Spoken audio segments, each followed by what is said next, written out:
Yo, what's up mga ka-idol? Papakita ko lang sa inyo mga ka-idol yung preparation namin kasi babiyahe kami mamaya papuntang Bicol. Si Click ang gagamitin ko papuntang Bicol. Tapos yung isa naman, dalawang motor kasi kami. Yung isa naman, yung Raider FI 115 yung gagamitin. So ipapakita ko lang sa inyo yung mga preparation ko, kung anong mga tools yung dadalhin ko dahil may kasama rin akong manual. Unang-una mga ka-idol, dala ko itong set na to, mga pang sulok-sulok.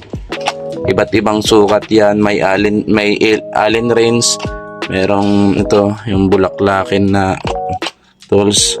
So kompleto yan. Yan ang unang-una kong bibit-bitin kasi magaan lang.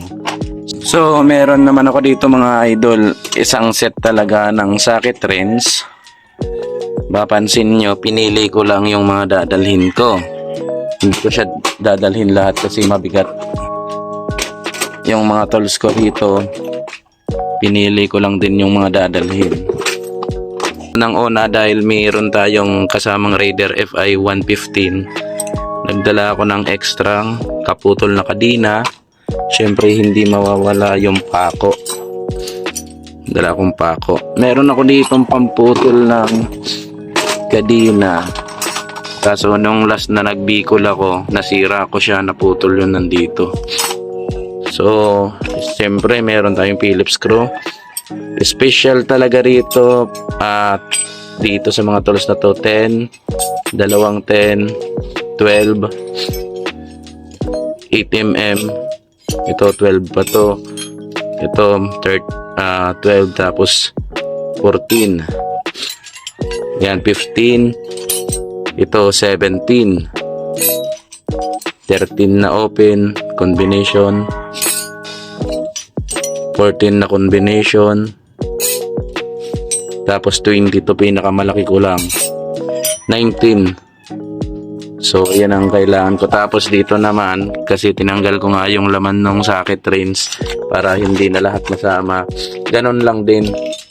Kung anong sukat nito, ganon lang din dala ko. So yan. Pinili ko lang mga idol yung mga kailangan ko para sigurado tayo. Nagdala ko ng ilaw, lead light. So syempre may lighter din tayong may ilaw. Yan, pasiguro. Tapos meron tayong cutter, slice. Tapos yung set ng Allen wrench. Nagdala na rin ako ng kapiranggot na wire para kung sakali man fuse. Yan, mga fuse yan. Tapos nagdala na rin ako nito, patches. Kailangan nyo to mga idol.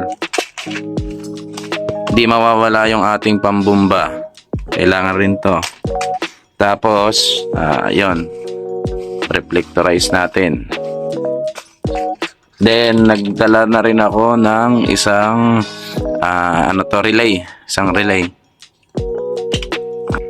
So yun lang mga ka-idol, ganon lang ako mag-ready pag magpupunta ako ng Bicol dahil malayo rin yun. So kahit bago yung mga motor nyo, dapat lagi pa rin kayong naka-ready. Muntik ko pang makalimutan, si Click nga pala dala-dala ko, kailangan natin ng extra coolant. Lagi dapat natin i-check yung coolant ni Click para maiwasan nating mag-overheat si Click. So hindi ito mineral water, coolant to na kulay green. Tira-tira ko lang to, linagay ko lang dito. So ganun lang mga ka-idol, hanggang dito na lamang. Bye.